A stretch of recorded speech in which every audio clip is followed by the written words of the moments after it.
Hello, hello, bienvenue dans ce troisième enregistrement vocal de vacances, qui est du coup un mix des semaines 3 et 4.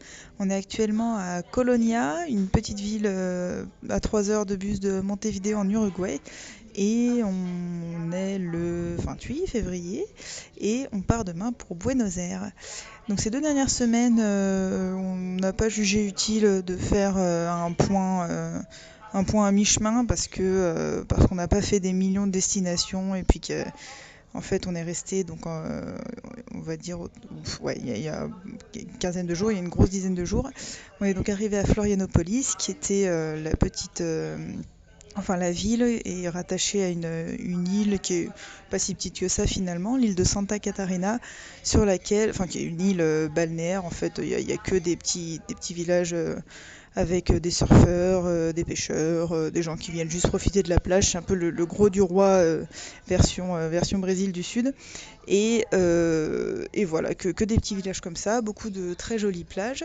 On a eu la chance de pouvoir, avec des Français qu'on avait rencontrés, pouvoir utiliser la voiture qu'ils avaient louée pour aller sur une plage notamment où il y avait très très peu de monde parce que pas tellement accessible à pied, en bus, en vélo ou autre. Et voilà, une super belle plage. Pas forcément turquoise ou quoi, mais des grandes étendues de sable, peu de monde. Et puis ce qui est pas mal sur les plages là-bas, c'est qu'il y a très rapidement des palmiers ou de la verdure, ce qui fait que malgré que le soleil tape énormément, on est assez vite à l'ombre et c'est assez sympa. Voilà, donc on a passé 4 nuits à Florianopolis à faire surtout de la plage, de la balade dans le petit village de là où on était. Mais voilà, 4 jours assez tranquilles finalement, et puis à peu prévoir la suite. Et puis finalement, donc ça devait être entre le 17 et le 21, quelque chose près. Et puis donc entre le 21 et le 25 février, c'était donc le Brésil. C'était pas du tout le Brésil, c'était le carnaval au Brésil, mais aussi ailleurs dans le monde. Et donc pour ces dates-là, on avait un peu réfléchi. Est-ce qu'on restait au Brésil? Est-ce qu'on partait parce que ça allait être cher, etc.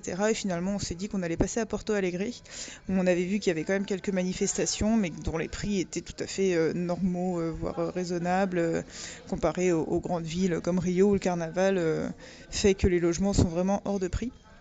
Et donc on est arrivé à Porto Alegre sans trop savoir à quoi s'attendre, sans avoir lu trop de choses dessus, sans savoir un petit peu, enfin, on n'avait pas croisé grand monde qui y était allé. Et effectivement, c'est pas une ville dans laquelle il y a des centaines de trucs à visiter. C'est plutôt une ville où il fait bon y vivre en fait. Et c'est ce qu'on a vraiment aimé là-bas, c'est que pour le coup, on n'a pas du tout ressenti d'insécurité, rien du tout.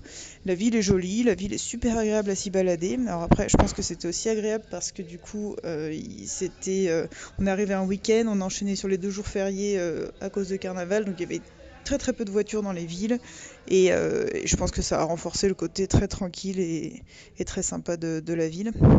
Donc voilà, on a bien aimé Porto Alegre et pareil, on avait un rythme très cool là-bas parce qu'on a pas mal pareil prévu ce qu'on allait faire, un petit peu l'Uruguay, l'Argentine qui se profile assez rapidement et puis voilà, juste un petit peu traîner. Après 3 semaines à avoir bien cavalé, ça nous allait bien de continuer sur ce rythme-là.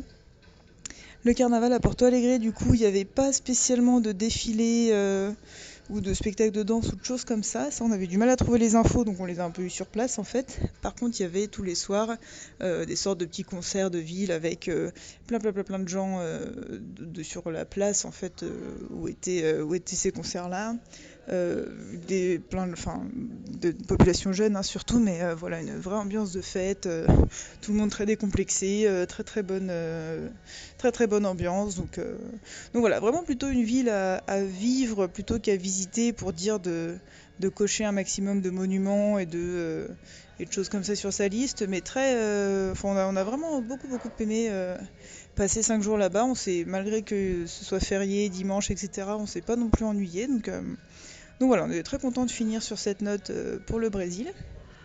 Et puis du coup, avant-hier, si je dis pas de bêtises, bus de nuit pour aller directement jusqu'à Montevideo. On est resté qu'une nuit, et puis la Colonie, on est resté qu'une nuit. Et avec le recul, en fait, c'est vrai que l'Uruguay, peu de gens nous en avaient parlé. Voilà, on se disait, bon, bah, oui, est-ce qu'il y a vraiment des choses à voir en Uruguay? Même dans les guides de voyage, c'est pas très enfin, c'est un peu bizarre. On lit un peu, bah, ça c'est mignon, mais bon, c'est UNESCO pour faire plaisir à l'Uruguay. Enfin, on n'arrive pas trop à savoir si ça vaut le coup ou pas. Et on a adoré Montevideo et en fait avec le recul on se dit qu'on aurait, bon c'est comme ça, hein, c'est pas très grave, mais je pense qu'avec le recul ça vaut peut-être le coup de prendre au moins une semaine pour faire la côte atlantique de l'Uruguay, et puis si on a un peu plus, si on a 10 jours, aller un peu plus dans les terres où apparemment il y a pas mal de vignobles. Il me semble qu'il y a des eaux thermales quelque part aussi, enfin je pense qu'il y a pas mal de petites choses à faire. Et puis je pense que c'est quand même un pays qui en bus se visite plutôt bien, parce que là finalement en 48 heures on est passé de Porto Alegre à bientôt Buenos Aires, en ayant fait un bus de 10 heures certes, mais enfin voilà, on a fait un gros bus de 10 heures et puis le reste c'est 3 heures pour aller ici, 3 heures pour aller là, donc c'est quand même pas loin d'être horrible, surtout par rapport aux autres pays d'Amérique latine. Donc voilà, donc Uruguay, bah, c'est un peu plus cher la vie ici, mais bon, enfin on s'en sort quand on n'est pas obligé d'aller au resto tout le temps, mais enfin c'est loin d'être horrible en plus. C'est un peu plus cher, c'est très tranquille aussi, très très sympa. Montevideo, c'est vraiment super joli. Pareil, un peu même ambiance que Porto Alegre, très sympa, un peu plus de choses à voir là pour le coup je pense. Il y a beaucoup de théâtre, il y a pas mal de musées, il y a des très jolis bâtiments, enfin vraiment Montevideo on n'avait pas assez de temps et puis on est dans une auberge un peu excentrée, mais avec le recul je pense qu'on peut bien rester 3 4 jours dans l'hypercentre et pas s'ennuyer et voilà, vraiment gros coup de cœur pour cette ville et je pense qu'on essaiera d'y repasser, peut-être pas pendant ce voyage-ci parce qu'il faut voir comment ça se goupille, mais voilà, si, c'est un pays qui, je pense, est un peu sous-coté alors que peut-être très sympathique.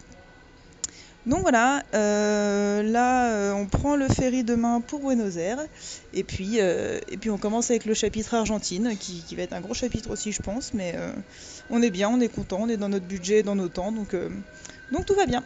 Voilà, je pense que je ferai un point dans une semaine sur Buenos Aires. Et puis après, pas pendant 15 jours, parce qu'on sera avec la famille de Thomas, donc on en profitera et puis on fera un petit point à la fin qui correspondra à la Patagonie. Donc normalement, dans 3 4 semaines, on se retrouve à Ushuaia. Voilà, à la semaine prochaine et puis gros bisous.